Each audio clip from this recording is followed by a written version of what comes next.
Good morning and welcome to Rise and Shine right here on WEAC TV24. Today we're diving into a groundbreaking development in nursing and health science education right here in Calhoun, Cherokee, and Etowah counties. Stay tuned as we explore how these programs are transforming the future of nursing education while addressing vital needs in our healthcare system. We have with us this morning Dr. Joey Battles, Dean of Health Sciences Division, and Dr. Cynthia Molinax, Director of Nursing Programs. So stay tuned and we will have them joining us right after our break. We're going to check in with news and your local area weather with Lacey Clont, so stay tuned. Good morning, everyone. We've got a fairly chilly day ahead. The high is only going to be 66 degrees, and we are seeing a 40% chance of rain, but it is going to be absolutely beautiful tomorrow. Friday, we'll have sunny skies with a high of 70 and only a 20% chance of rain. And then on Saturday, mostly sunny skies with a high of 79 and absolutely no chance of rain. It's going to be a beautiful weekend ahead. I'm Lacey Clont with your TV24 weather. The Noble Street Festival is coming back to historic downtown Anniston on April 13th. Don't miss your chance for an awesome free kids zone, exciting electric 80-mile-an-hour USA cycling races. We'll have live music all throughout the day with Edgewood Heavy leading the way. We're going to have live animal shows. We're going to have vendors. We expect up to 10,000 people. It'll be a great time. So come down to Noble Street April 13th from 11 a.m. to 7 p.m. for the Noble Street Festival in Sunny King Criterion. You need strength, resilience, and hope to face life challenges. And I found all three at Gaston State Community College. I'm Jada Pickens, an office administration student at Gaston State's Ayers campus in Anniston. Along with attending classes, I work full-time. Life is very demanding. There's a real sense of support at Gaston State. The faculty and staff care about us as individuals and want us to thrive in the classroom and in life. Thank you, Gaston State, for giving me the wings to fly to new, unexpected heights. Parents, I have something that'll teach your child how to follow directions and finish what they start. I'm talking about STEM. That's science, technology, engineering, and mathematics. Now we're having a free STEM extravaganza on Saturday, April 20th at the City Meeting Center in Anniston. Registration is free at academics.com. It's going to be STEM-tastic.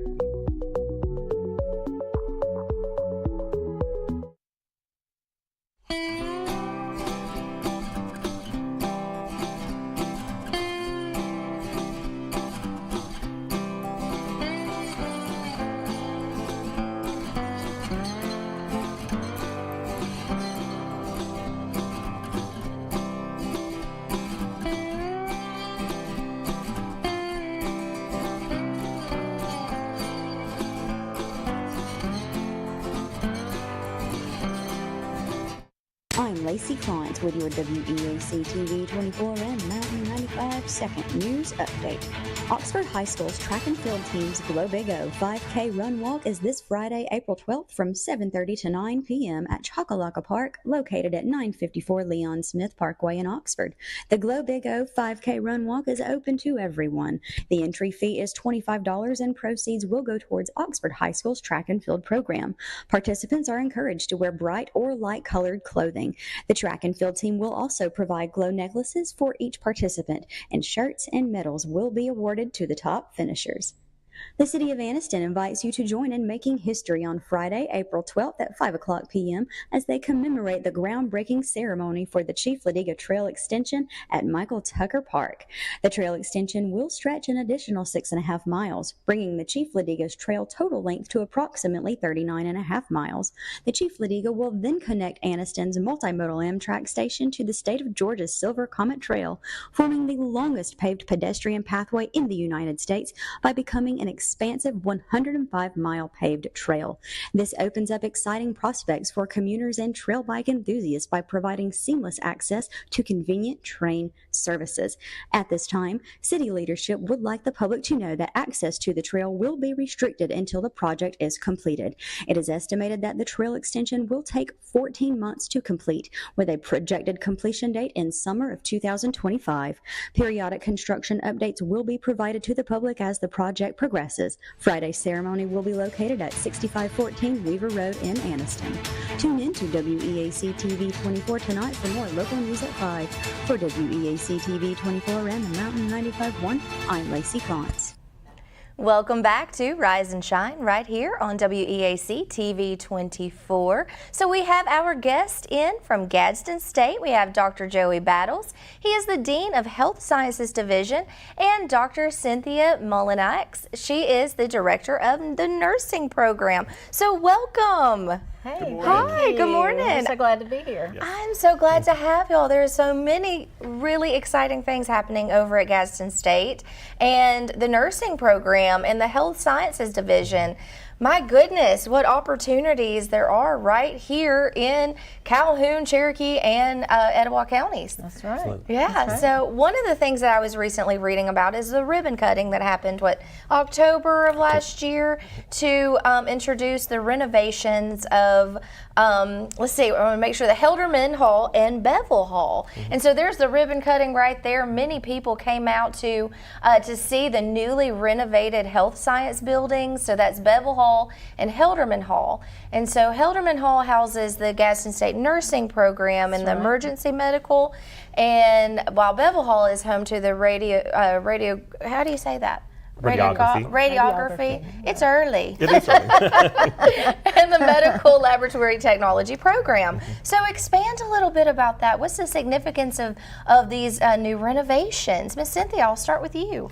Well, the Helderman Hall's been the nursing building for a long, long time, and it was really time to make some changes. So we were very fortunate to have the monies available, and Dr. Battles can tell you a little bit more about those specifics and all the Well, we started out with our details. HVAC, so we needed to update our air conditioning and heating. And so once we did that, we had some additional monies available, and we were able to reduce some lighting and new LED lighting, update our classrooms and things like that. Our buildings are from the 80s, and so it was time to do a little cosmetic, and so we were fortunate to be able to do some of those. We have some fantastic equipment, so we just need to make sure the equipment sort of match the buildings themselves. So. Sure, and that equipment isn't cheap. That's expensive equipment, So too. true. So Yeah, true. that's what it takes to make sure that your students have the best to prepare them. Yes, and we've really had a mindset change over the last couple of years with our new administration, and it's now looking at state-of-the-art equipment. And we've had great donations from our hospitals and just our community, and we appreciate those. We love those. We'll still take those. Yes. But we just want to make sure our students are working with state-of-the-art equipment, because once they go out to the hospital, whether it be a small community hospital or the largest facility that's out there, a research hospital, we want them to be prepared to work with that equipment. And so that's the equipment we need to bring for them to essentially practice on. Yeah, and congratulations on that, because that's what, $1 million in new equipment and renovations is what I read in the press release. And so what all does that have with it? Like what all equipment, or is there any other facility improvements or additional enhancements? We were able to really upgrade all of the nursing skills labs in the building. We have one in the downstairs area. We implemented a larger new skills lab practice area for students.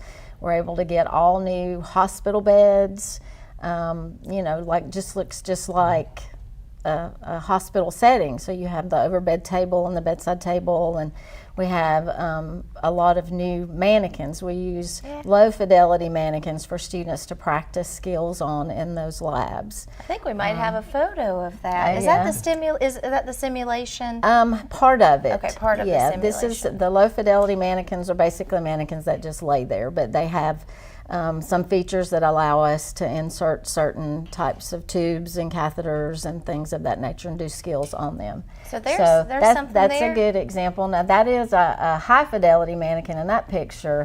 That's our Sim Junior, and we're able to do a pediatric asthma simulation with him, with students. The high fidelity mannequins are a wonderful teaching tool for our students because they talk. They're connected to a computer program, and they talk to the students. They answer students' questions. They have actual physiological like breath sounds and bowel sounds and heart sounds, so the students can do an assessment. It's really neat. That is really neat. And so we're utilizing that. Now that is the simulation area as well, and that's Dr. Evelyn Lightsey sitting at the laptop there. She's in the control room, and we run various very real life scenarios of patients with situations, and the students have to take care of them as if they're a real person. So it's just a great, safe learning environment. So, you know, the good part about high fidelity simulation is that they can't really hurt anybody, you know. Now they might break the arm off the mannequin or do, you know, something like that, but they can't actually hurt a human. It's a great way to learn. Yeah. Do they then go on to working with humans from after that, and then that's like the next step? But that's a great place to practice. Right. Yeah. And we actually have an intermediate step too. Okay. So before they actually go out and work more with patients, they can continue to hone their skills. And we have a standardized patient experience. And so this is actually 4 rooms, has audio visual, and we bring in actors from the community. They're paid actors, and we give them a script. There's things they have to learn, a diagnosis that they have. And so students actually can go from the mannequins, which are fantastic. These are $100,000 mannequins, then to real live patients practicing, continue to hone those skills, and then they go out to the clinical arena. Right. Wow. So the standardized patient experience is our newest addition to the simulation center. So it's going really, really well. I talked with Dr. Lightsey the other day about a new simulation with some of our new students. They're going in for the first time. Teaches them so much about communication and how, you know, sometimes the younger generation, they're so used to their cell phones and their texting, they don't really know how to talk to people. So it gives them that opportunity to be able to practice communication skills. Once the standardized patient scenario is over, the person who's acting gets to give the student feedback. So it's like, you know, you made me really uncomfortable because you never looked at me. You looked at the wall or you stared at the computer. You know, you never made eye contact with me. You didn't seem that you had any self-esteem, like you're not real sure of yourself. And of course that's to be expected because they're brand new. That's got to be a little nerve-wracking in a way to go from, you know, from the mannequin to the real person. But it's great soft skills for them to practice. It is. And that's for all of us, to be honest with you. Sure. For example, I'm a very introverted person, and so for me to come out of my shell, sometimes it's very hard. And so being able to, again, it's hard to talk to a mannequin. I mean, you can sort of practice that, but you know, really being able to focus on a real patient. Many of these are retired physicians, retired faculty, retired nurses, and so they do have that insight to what it should really be like. And I think the feedback they can give to the students is phenomenal. Like Dr. Molinex was talking about, you didn't look at me in the eye. And so just hearing it from them, and it's also recorded, so we can also come back to the student and they can do a self-evaluation of, oh, I didn't do this, I could do this better. And again, it's all about the patient. So what we can do to make it a better patient experience, then we're all in. I appreciate that very much. From being a patient, that is one of those things that, because it's already like, you know, when you're going to the doctor, you're already kind of, you know, anxiety heightened because you don't know what's going on. And, you know, I mean, it can be really scary to be a patient. So to know that you have someone that has that good bedside manner who can make you feel comfortable and you know that they know what they're doing. That's really important. Or the patient doesn't doubt that at all. It's one of our goals. So that's important. And I think one thing too that we see patients, almost all patients, not some. We have pregnancies where it's just a fantastic, you know, experience for, you know, the family. But we really see patients at their worst. That's so and true. So you never know, you know, a diagnosis they may have been given the day before, or we've done some previous tests and we're unsure and we need to do some follow-up tests. And so just having that in the back of your head for a day, a couple of days, maybe a week before they see us, it's difficult for them. And so just helping students understand working with those patients in those situations and, you know, again, just to make sure it's the best experience we can. in those difficult situations. That's great. Knowing that your healthcare provider is on your side and actually like ready to figure out what's going on with you and help you work through whatever health situation you may have is so important. Yeah. That's one thing that we teach a lot in nursing is how nurses can be advocates for their patients. So it's very important that they gain the confidence and the knowledge and skill that they have to be able to pick up on things with patients, and then to be able to advocate for them, you know, report things to the providers. So it's very important. Yeah. And it's really an inquisitive time for our students, because probably like my parents would go to the doctor and everything's fantastic. And you're like, well, that's not what you've been telling me the last couple of days. And so just going in there and knowing those exact questions to ask and helping the patients to feel comfortable with discussing some of the things that are difficult for them to discuss. And so I think that's the important thing. So the way we can get the best diagnosis and the best treatment for that is to really understand what the underlying problem is. And sometimes you sort of have to coax that from the patient. Sure they do. I can imagine. Not everybody just wants to be an open book about what's going on. And not even understanding. We don't always, even if it's our body, we don't always understand what's going on with it. And so to have somebody there as an advocate to help you work through that and to answer those correct questions or ask those right questions is so important. Well, it's so cool to have that simulator. How long has that been? We've been doing the high fidelity simulation for a number of years, but we really are trying to pump up the program and really improve. We're hoping in the near future to get some new mannequins, because what we have is they're becoming out, you know, how technology changes constantly. So we're at that point where we need to replace some of those. One thing I wanted to say today, and just to give a shout out to our simulation coordinator, Dr. Evelyn Lightsey, she was just able to obtain the Certified Healthcare Simulator Educator certification. That's required by the Alabama Board of Nursing to be in place for all simulation coordinators of programs in the state of Alabama by August of this year. So she was able to go ahead and jump on it and study. And she just got word, I believe, last week that she passed the certification exam. So well, we're very, very proud of her. Way to go, Dr. Lightsey. That's amazing. Now, I think I read, congratulations. I think I read something about this program was the only one in Alabama. Is that correct? Is that the simulation program? That's probably our apprenticeship program. The apprenticeship program. Yeah, I definitely want to talk about that. There's so many things to talk about. As I was reading about this, I mean, I was just like notes. I have so many notes on it because there's just so many cool things that y'all do and so many different programs that you offer and so many. So we've got to take a quick break right now, but hold on, because we have so many great things to talk about. Stay tuned. You're watching Rise and Shine right here on WEAC TV 24.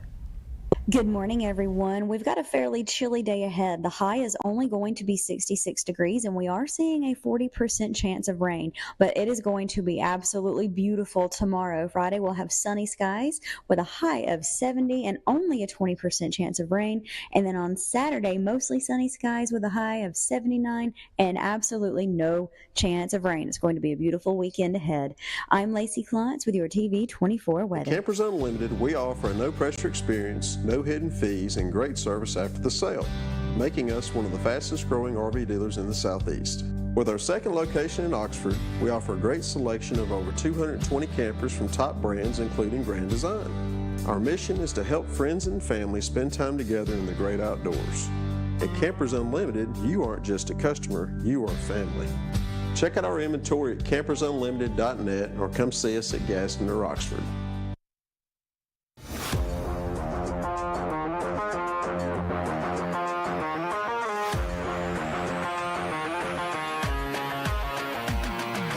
Hey everybody, this is Roper & Son Septic Service. I'm Ashley Roper, this is my dad Dwight Roper, and this is Mr. Phil Wiggins. And we're licensed and insured for pumping and for installing. If you can't use, you can. Let Ashley Roper be your septic tank man. Y'all have a blessed day.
Jake, Regional Vice President of LSI Staffing.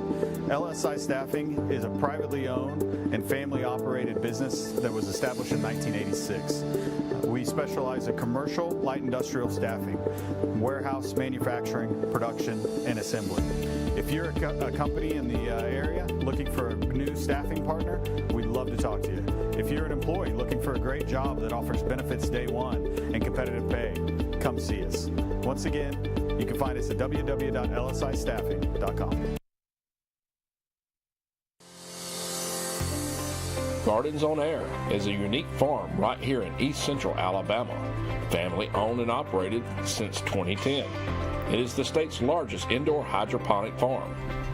Gardens on Air's goal is to feed, educate, and be immersed in the community they are located in. They want to teach people what it truly means to eat local and support local. Gardens on Air, located in Oaks Bluff, Alabama. I'm Lacey Klantz with your WEAC TV24 and Mountain 95 second news update. Oxford High School's track and field team's Glow Big O 5K Run Walk is this Friday, April 12th from 7:30 to 9 p.m. at Chocolaca Park, located at 954 Leon Smith Parkway in Oxford. The Glow Big O 5K Run Walk is open to everyone. The entry fee is $25 and proceeds will go towards Oxford High School's track and field program. Participants are encouraged to wear bright or light colored clothing. The track and field team will also provide glow necklaces for each participant, and shirts and medals will be awarded to the top finishers. The City of Anniston invites you to join in making history on Friday, April 12th at 5 o'clock p.m. as they commemorate the groundbreaking ceremony for the Chief Ladiga Trail Extension at Michael Tucker Park. The trail extension will stretch an additional 6.5 miles, bringing the Chief Ladiga's trail total length to approximately 39.5 miles. The Chief Ladiga will then connect Anniston's multimodal Amtrak station to the state of Georgia's Silver Comet Trail, forming the longest paved pedestrian pathway in the United States by becoming an expansive 105-mile paved trail. This opens up exciting prospects for commuters and trail bike enthusiasts by providing seamless access to convenient train services. At this time, city leadership would like the public to know that access to the trail will be restricted until the project is completed. It is estimated that the trail extension will take 14 months to complete, with a projected completion date in summer of 2025. Periodic construction updates will be provided to the public as the project progresses. Friday's ceremony will be located at 6514 Weaver Road in Anniston. Tune in to WEAC TV 24 tonight for more local news at 5. For WEAC TV 24 and the Mountain 95.1, I'm Lacey Klantz. Welcome back to Rise and Shine. Good morning. It is Thursday, April the 11th, and we have Gadsden State here with us. Graduates from Gadsden State Community College's registered nursing and practical nursing programs achieved a 100% pass rate on the National Council Licensure Examination, NCLEX, in 2023. And Dr. Molinex, will you elaborate on the significance of a 100% pass rate? Well, we are extremely proud of our students that took the exam in 2023. This is the exam that allows them to put the credential behind their name, either RN or LPN. We have not achieved that rate in a long, long time. Wow. We've been on a gradual uphill climb, which is great, but the students that took the test for the very first time, whether it was LPN or RN for 2023, they all passed that test. Wow. So we put a fairly large number of students out into the workforce. I'm very, very proud of that. Mm-hmm. The Board of Nursing kind of looks at the whole picture. They give you a percentage of those students who are taking the test for the first time, as well as those who are having to repeat the test. So those numbers for both programs are at about 98%, but when we look at, and what our accreditor looks at, is the first time test taker. We have a benchmark that we have to achieve of 80%, so we have definitely excelled for 2023, and very proud of that, and hope that we can continue for 2024. We implemented a test prep product called ATI, Assessment Technologies Incorporated, back in the fall of 2021. This is a product that we're able to build our exams in their software. We're able to give students case studies that they do, all kinds of assignments. Plus, they're taking what we call proctored standardized exams through that program, that through the whole nursing program, it's preparing them to take that NCLEX exam. So we're seeing a huge success since we've started ATI, and we believe that the students are enjoying learning with that program. Our faculty love it. They absolutely love it. Good. So that's one big important thing when you implement a test prep product like that. Your faculty have to buy in. They have to want to dig in it and learn it, and they have. They've been phenomenal. Yeah. Yeah. So tell us a little bit more about that LPN and RN program. Okay. Just wanted to share with everybody a little bit about the programs that we offer at Gadsden State. We switched over the state of Alabama. Of course, we're a part of the Alabama Community College system. So the ACCS for nursing programs all over the state of Alabama and community colleges implemented what's called a concept-based curriculum back in, I think it was 2016. So what that entails is the RN program is 5 semesters in length. Once a student, of course, they have some prereq courses they have to do.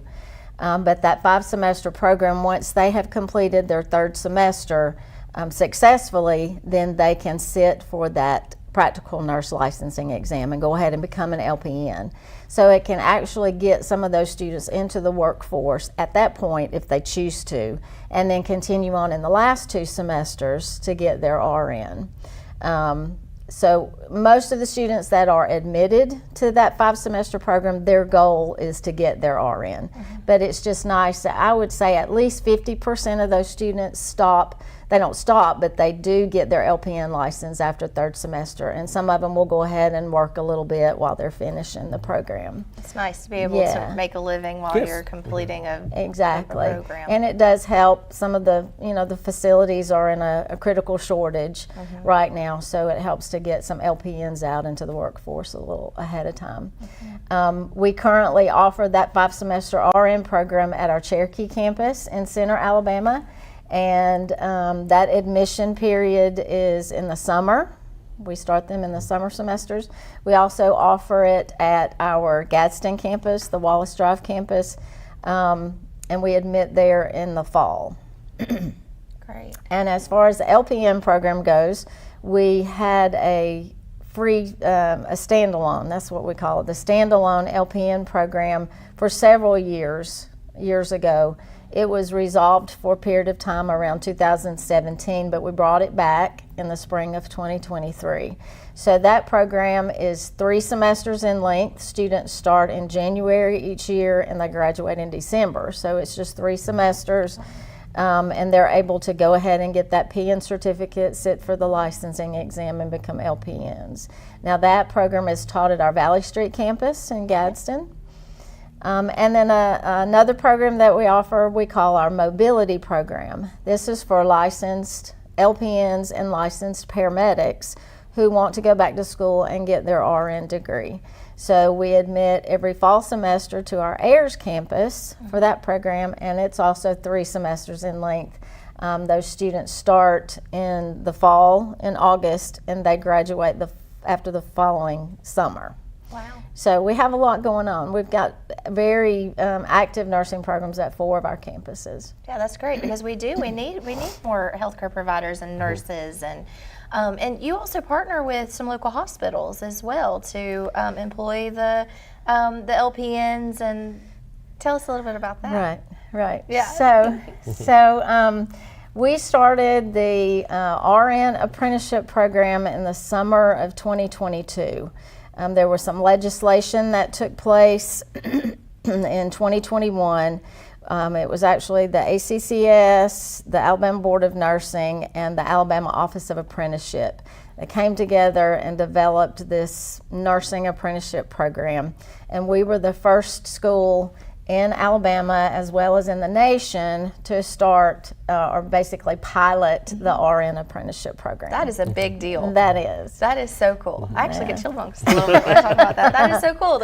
In the not just in Alabama, but in the nation to do an apprenticeship program like that. Right. And people are looking at Gadsden State to see what you're doing and how to model their programs after Gadsden State. Right. How cool is that right here in our area? That's awesome.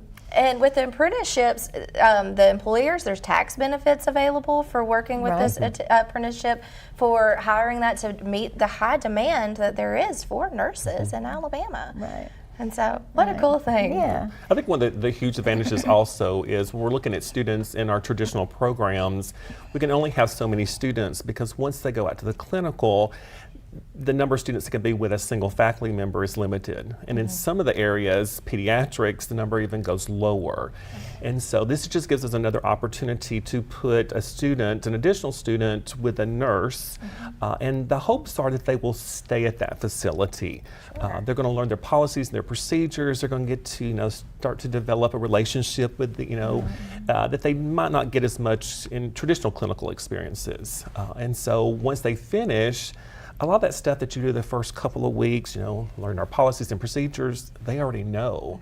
So they're able to start and become very productive much more quickly than some of our other graduates. Now, both programs are fantastic. Sure. And some are just not wanting to do an apprenticeship. Some do. Some would like, a traditional program. But both programs are fantastic, but it just fills a need in a different way. So whatever the student is looking for, you're able to provide that. Yeah, we've learned, of course, it was a program that just got started and we've kind of had to learn, all the little details as we go. Sure. But it really takes a self-motivated, self-disciplined student because they have to keep up with a work schedule and their school responsibilities as well. So nothing about our nursing program changes. They're still required to do everything that we require of being in the education part, but they do basically become employees of a facility. So they have to realize, I've got to follow their rules and I've got to follow the school's rules too. Now students, I wanted to kind of clarify, students have to be in our nursing program to become an apprentice. We can't just accept anybody into the program and automatically you're an apprentice. You have to have successfully completed the first semester of the program. So it's towards the end of that first semester that we bring our employers in to talk to the students, and they kind of recruit and talk about all their benefits and the things, and then students fill out an application and the employers choose who they want to interview, and then they choose who they want to hire. So for the RN program, they can be an apprentice for 4 semesters, 4 of the 5 semesters. So they're able to get all of their required clinical hours by working, and they're getting paid for those hours. So it's a nice perk for those students if they can handle it. Yeah. And nurses, they tend to need to multitask, Yes. from what I'm seeing. So that kind of gives even that added skill there of how to juggle all of these things. That's true. Well, and one thing I'm very proud of too is our apprenticeship program does get reviewed. Okay. And so they came in last fall. Last fall. Yeah. And one of the things when they left was they were telling about how stellar our program, I knew it was stellar, but how stellar our program was and how it should be a model for future apprenticeship programs. So I'm very proud of the faculty. They've done a lot of work, and I think it's even harder when you don't have something that you can pull from, other programs. So when you're the first to do something, there's a lot of responsibility, a lot of things unknowns, and they stepped up and just did a phenomenal job. So I'm very proud of them for all the work that they do. Absolutely, yeah. You have to work together as a team, especially to be the ones that are starting something. Because like you said, you don't have anything to gauge it against. You're creating this. And well, how cool is that? We have been able to add an LPN apprenticeship program. When we got the RN kind of started and figured things out, we were able to also offer it to the students in that standalone LPN program. They only apprentice for 2 semesters. And then we're looking at adding it to our mobility program as well. Yeah, so, why not? In the near future, I mean, it sounds like it really creates a lot of great things. And of course, you have your in your hospitals, you have people there, and then I mean, it's just all the way around a win-win. And they are, they're working one-on-one with their RN preceptor through the whole thing. And I've heard a lot of the students say, wow, I've gotten to do so much, and my preceptor is wonderful. She shows me everything, and they have competencies that they have to achieve, but they've got that nurse with them one-on-one every day that they're working. So it is a great way for them to acclimate, and a lot of our apprentices have chosen to stay at that facility where they've been working. Sure. Yeah. And that's a huge challenge for us because hospitals contact us all the time of, we're taking your students, they're doing clinicals here, and then places like Georgia are pulling them over. Yeah. What can we do to try to keep students here? And I think one thing is when you can develop more, like I said, that relationship with where you're working, you already sort of know, like I said, the policies and procedures, you just tend to want to stay around. Sure. And so everybody wants to work at a place where they feel comfortable, they feel appreciated, and so I think this just works out nicely because they can have that extended amount of time.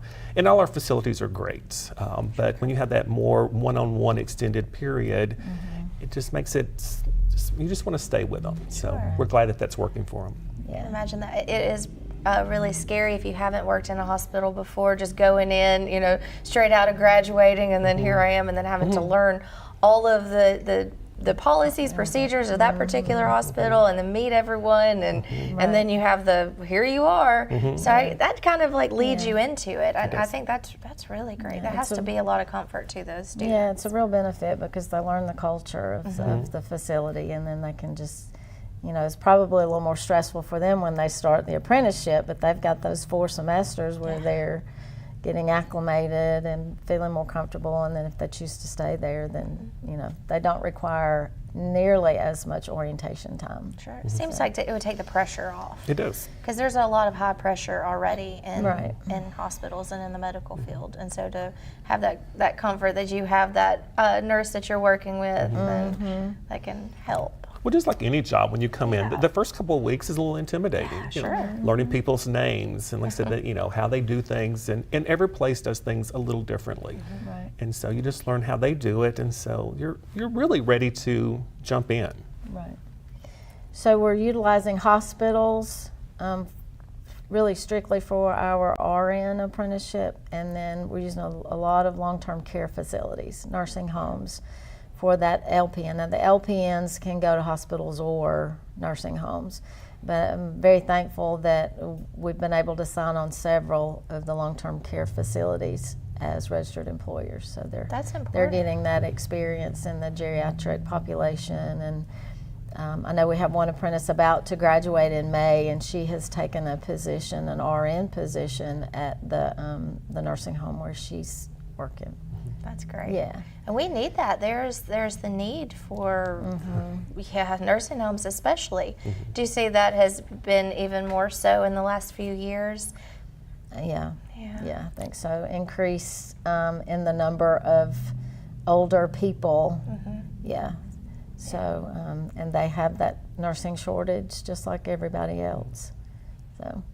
Well, not if Gadsden State has anything to do with it. We're working on it. Making sure that there's not that nursing shortage, and then there's that opportunity for people to be able to go through these programs and in a shorter amount of time and be able to be employed while they're doing it. Right. So it's great. Well, we've got way more to talk about. We've got to go to a quick break because we've got to talk about the health services. There's so many opportunities there.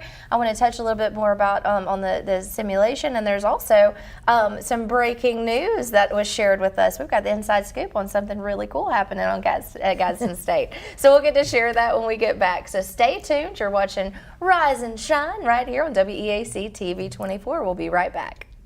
Good morning, everyone. We've got a fairly chilly day ahead. The high is only going to be 66 degrees, and we are seeing a 40% chance of rain, but it is going to be absolutely beautiful tomorrow. Friday, we'll have sunny skies with a high of 70 and only a 20% chance of rain. And then on Saturday, mostly sunny skies with a high of 79 and absolutely no chance of rain. It's going to be a beautiful weekend ahead. I'm Lacey Klontz with your TV24 weather. The Noble Street Festival is coming back to historic downtown Anniston on April 13th. Don't miss your chance for an awesome free kids zone, exciting electric 80-mile-an-hour USA cycling races. We'll have live music all throughout the day with Edgewood Heavy leading the way. We're going to have live animal shows. We're going to have vendors. We expect up to 10,000 people. It'll be a great time. So come down to Noble Street April 13th from 11 a.m. to 7 p.m. for the Noble Street Festival in Sunny King Criterion. You need strength, resilience, and hope to face life challenges. And I found all three at Gaston State Community College. I'm Jada Pickens, an Office Administration student at Gaston State's Ayers campus in Anniston. Along with attending classes, I work full-time. Life is very demanding. There's a real sense of support at Gaston State. The faculty and staff care about us as individuals and want us to thrive in the classroom and in life. Thank you, Gaston State, for giving me the wings to fly to new, unexpected heights. Parents, I have something that'll teach your child how to follow directions and finish what they start. I'm talking about STEM. That's science, technology, engineering, and mathematics. Now we're having a free STEM extravaganza on Saturday, April 20th at the City Meeting Center in Anniston. Registration is free at academics.com. It's going to be STEM-tastic.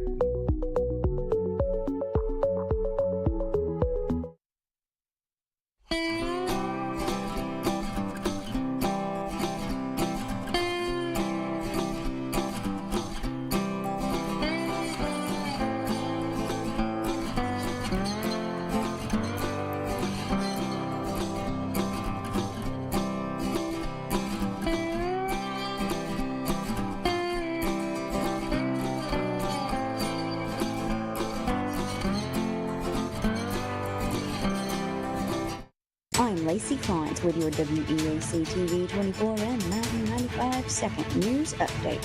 Oxford High School's track and field team's Glow Big O 5K Run Walk is this Friday, April 12th from 7:30 to 9 p.m. at Chocolaca Park, located at 954 Leon Smith Parkway in Oxford. The Glow Big O 5K Run Walk is open to everyone. The entry fee is $25 and proceeds will go towards Oxford High School's track and field program. Participants are encouraged to wear bright or light-colored clothing. The track and field team will also provide glow necklaces for each participant, and shirts and medals will be awarded to the top finishers. The City of Anniston invites you to join in making history on Friday, April 12th at 5 o'clock p.m. as they commemorate the groundbreaking ceremony for the Chief Ladiga Trail Extension at Michael Tucker Park.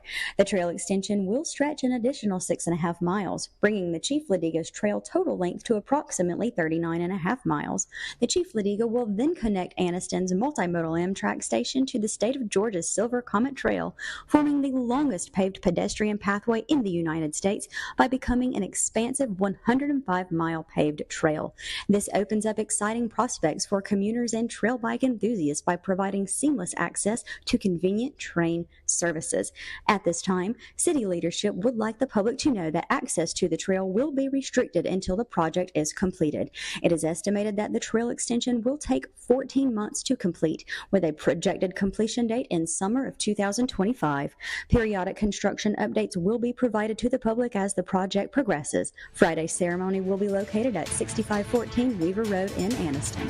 Tune in to WEAC TV 24 tonight for more local news at 5. For WEAC TV 24 and the Mountain 95.1, I'm Lacey Klantz. Welcome back to Rise and Shine right here on WEAC TV 24.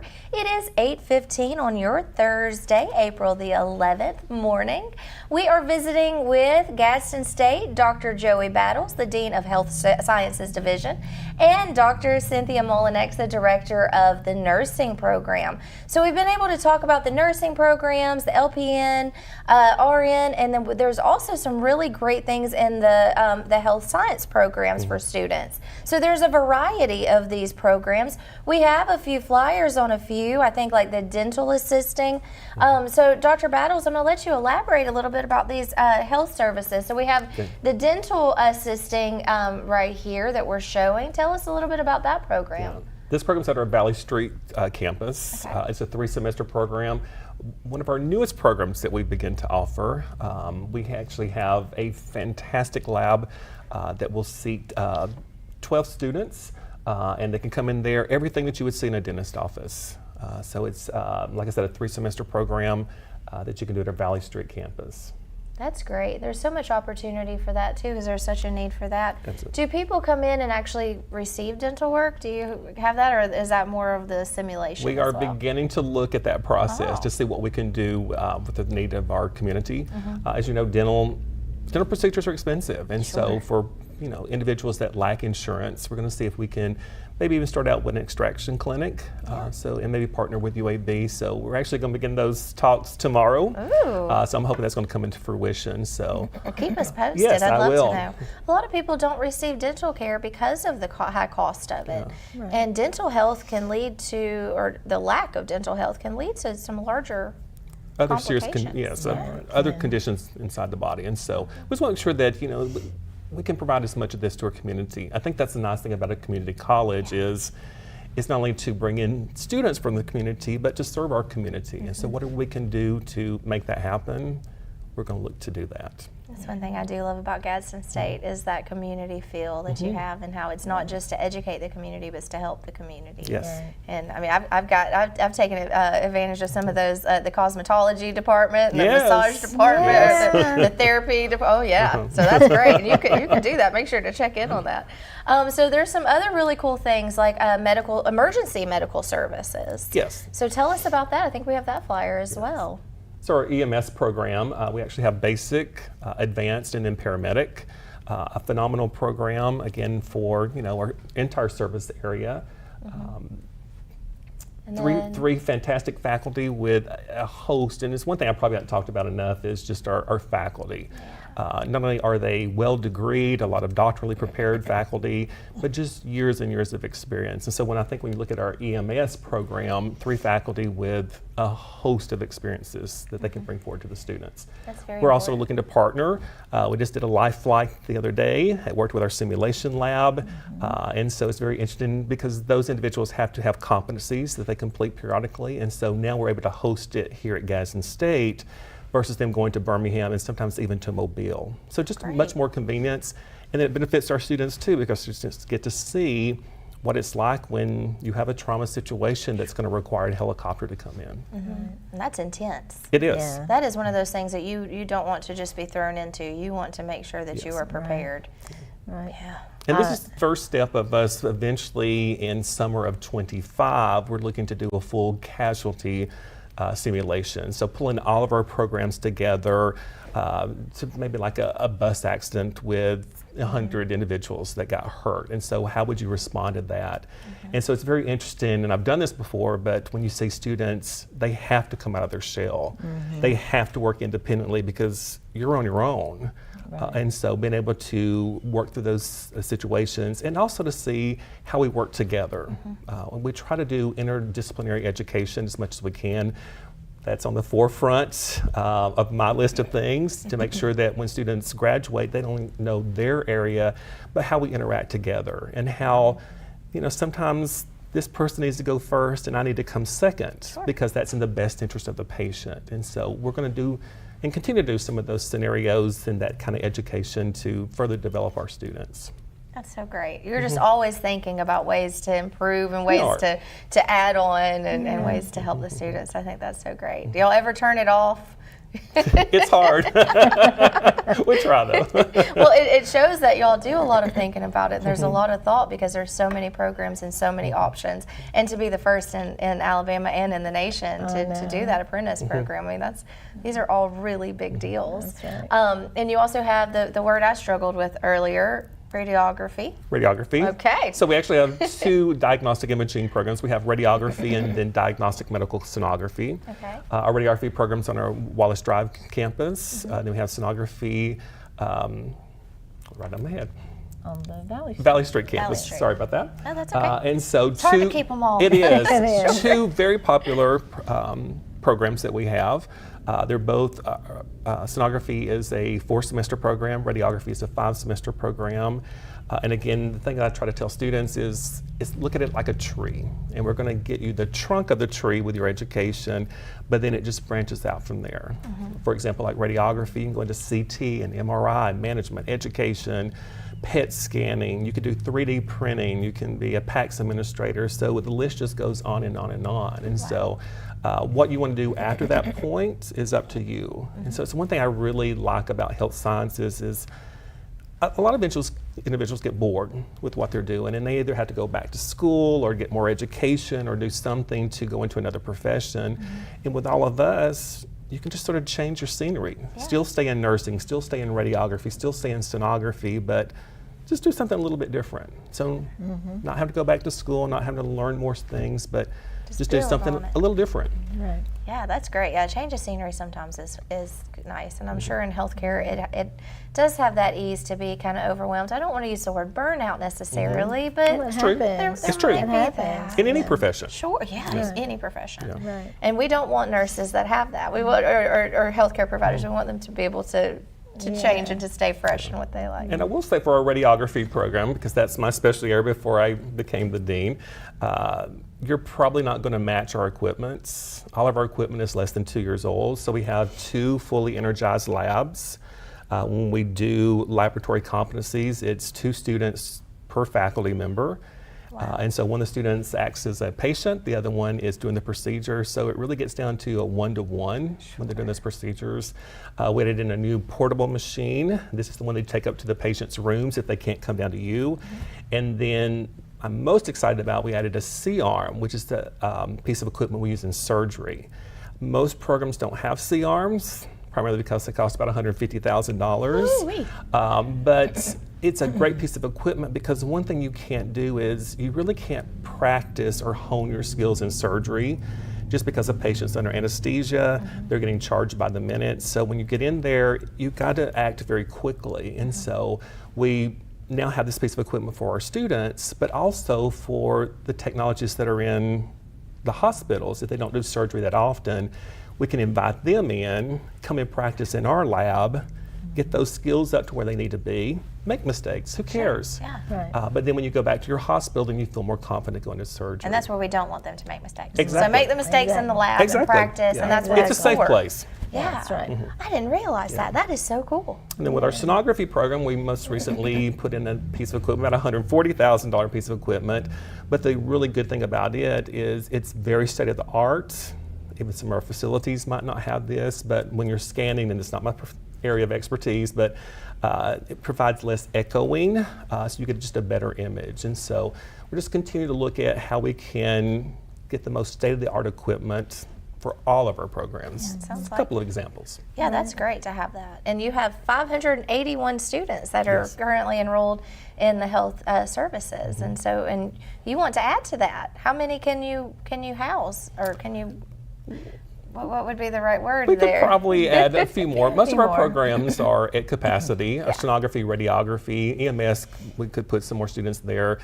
Nursing, slightly. You stay pretty full. We average about 250 students at one time. And we're just about to admit 56 students to Cherokee for the summer. That's so great. So, yeah, constantly adding. We're admitting every semester. And so if someone is interested, how do they get in touch with you? I mean, of course, there's the great GadsdenState.edu website, but are there any other ways to get in touch? Well, for nursing specific, they can call 256-549-8478. That gets them in touch with our nursing clerk, Ms. Sidlowski, and she's doing a lot of nursing advising for us right now. They could also talk with some of our academic advisors in the Advising and Retention Center. We call that the ARC, and I'm sorry I don't have their phone number. Oh, that's okay. But they can also call the ARC. They can email. We have a nursing email address, nursing@gadsdenstate.edu, and ask questions there, and we can answer from the email. Our admissions office also. And one thing we really encourage students to do is to come visit the campus. Because sometimes they may be interested in health care, they're just not exactly sure what. And that's okay. Because there's so many different things. Yes, and that's why we're there. And so come visit us. We can show you the equipment. We can tell you more about what we do, what you could get into eventually once you finish a program. We also do 2 information sessions per year in the fall and spring. This just allows anyone from the community or current students to come in. We do a little bit of an overview. It's about an hour, overview about 15 minutes, and then they get to select 2 programs. Then they go into the lab, and we actually do a lot of hands-on. What will you be doing exactly once you get into this profession if you choose to do that? So it just gives them more information, because sometimes reading it, and I gotta be honest, seems a little boring, especially with some of our areas, and I know our medical lab is gonna kill me, but when you read that information, it seems a little boring. But once you get in there and you see the different types of procedures they can do in the lab, it is fascinating to what you can do in there. Hands-on is always a really great approach. That's really what we have changed over the last year, is doing more hands-on, having more students come in that's in elementary school, middle school, high school, but more exposing them to what does a lab person do? What does the paramedic do? We've had some students come in with nursing that doesn't realize that you have to touch patients. Which sounds like it's that's, a big surprise. But just, educating them to exactly what we do. I love it. This has been so much fun. I do want to give out that not released yet information, so you'll hear it here first. Rural Health Care Grant was awarded by the Alabama Community College System. The $1 million will be used to enhance the simulation center, and Gaston State is purchasing an ambulance. So the money will also be used for scholarships. So this is fresh information that they get to hear it here on Rise and Shine. So that's great. Just so many great things happening at Gaston State. Promise me you'll come back and visit, and let me come visit y'all too. Yes. Like, I want to come in and check out these simulations and sign up to maybe be one of the patients. We would love to have you. I'd love to have you. Thank you. Well, Dr. Mullinex, Dr. Battles, it was really great to meet you. Thank you so much. Is there anything before we close out that you'd like to leave our viewers with? I think the main thing is just, if you are interested in one of our programs that you heard about today, come and visit us. We'd love to have you on campus. We'll show you everything we have to offer.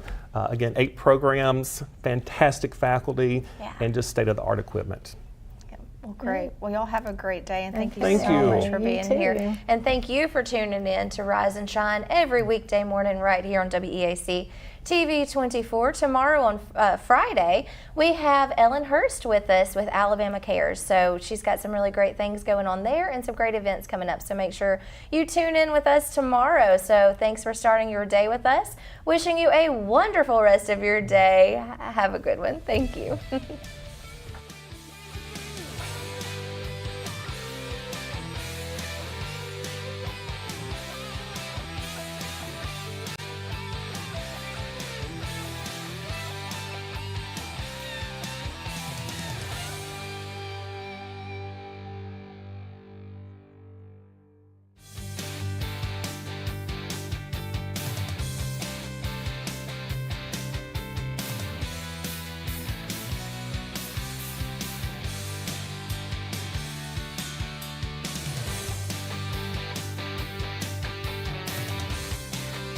The Noble Street Festival is coming back to historic downtown Anniston on April 13th. Don't miss your chance for an awesome free kids zone, exciting electric 80-mile-an-hour USA cycling races. We'll have live music all throughout the day with Edgewood Heavy leading the way. We're going to have live animal shows. We're going to have vendors. We expect up to 10,000 people. It'll be a great time. So come down to Noble Street April 13th from 11 a.m. to 7 p.m. for the Noble Street Festival in Sunny King Criterion.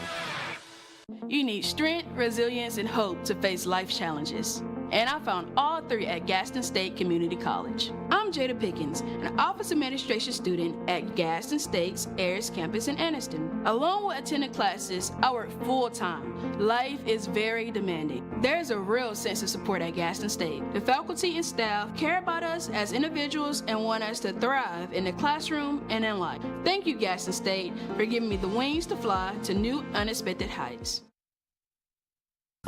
Parents, I have something that'll teach your child how to follow directions and finish what they start. I'm talking about STEM. That's science, technology, engineering, and mathematics. Now we're having a free STEM extravaganza on Saturday, April 20th at the City Meeting Center in Anniston. Registration is free at academics.com. It's going to be STEM-tastic.